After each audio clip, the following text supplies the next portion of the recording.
From the way things stand now, Leonard is once again emerging as the main antagonist somehow. After killing Yusuf in the previous episode, Leonard sends Velicazi all the secret writings Yusuf had compiled. He tells Velicazi that Yusuf intended to publish a book to destroy their reputation in their work, but that he has successfully dealt with him. Velicazi responds by saying Leonard did well. As a result, Velicazi instructs that a team be sent to Yusuf's house to erase all evidence of the murder and remove anything that could link them to the crime. However, Vilakazi asks Leonard about the amnesia issue he had heard about and how that situation turned out. It is revealed that Leonard bribed a doctor to falsely claim that he had amnesia. He did not want his family to know that he was actually healthy and had no brain damage at all. You know who I am, right? I'm gonna need your help with something. Creating this false condition cost him a large sum of money. Later, Leonard and Vilakazi agree that given Vilakazi's position and authority, they could accomplish great things together. Despite this, Leonard is clearly suffering mentally due to the brutality of killing Yusuf. In the morning, while Nandi is still asleep, she dreams that she is with Jacob and they are enjoying themselves. She suddenly wakes up and realizes that Leonard is not in bed. She finds him in the kitchen and asks what time he woke up. Leonard replies that he did not sleep at all, so he decided to prepare breakfast early. As Nandi looks at Leonard closely, she notices that he no longer has the walking cane he used to rely on. Leonard remembers what he did with the cane and tells Nandi that he doesn't think he needs it anymore because he feels stronger now.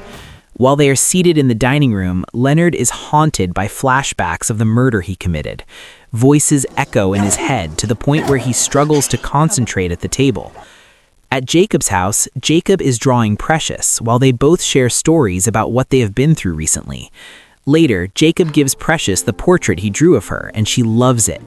As they stand very close to each other, Jacob tells Precious that he can see many emotions reflected in her through the drawing. Suddenly, there is loud knocking at the door. It's me. It is Vilakazi, banging aggressively and calling out, "Precious, are you there?" Precious remains calm for a moment and signals Jacob to stay silent.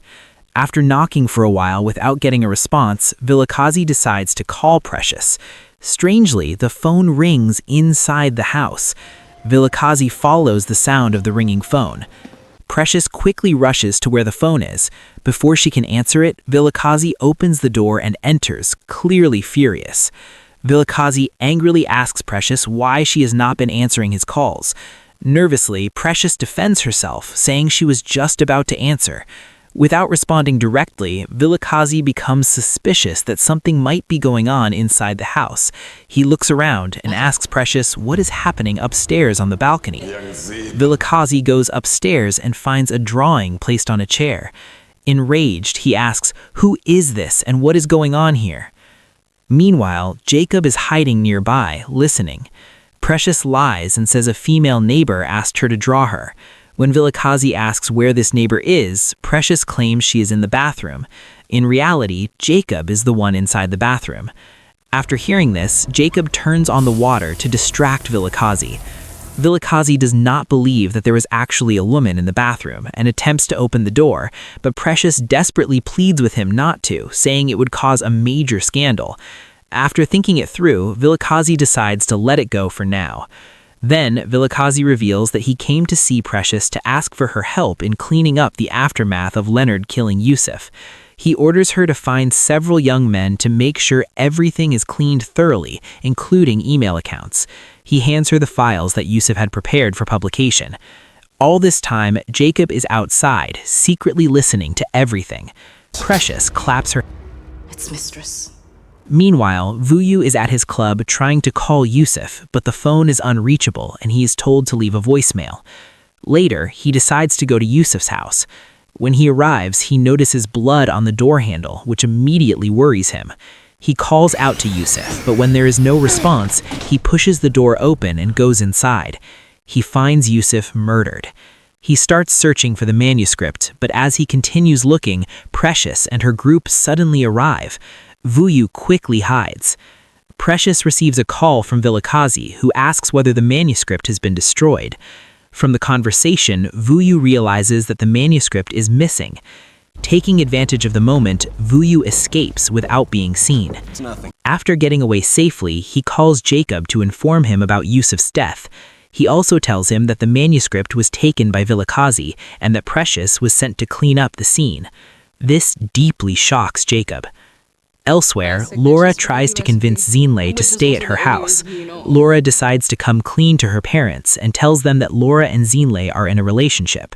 However, Laura's mother does not accept this and tries to advise her daughter in a way that deeply hurts Laura. Zinlei also becomes angry and leaves.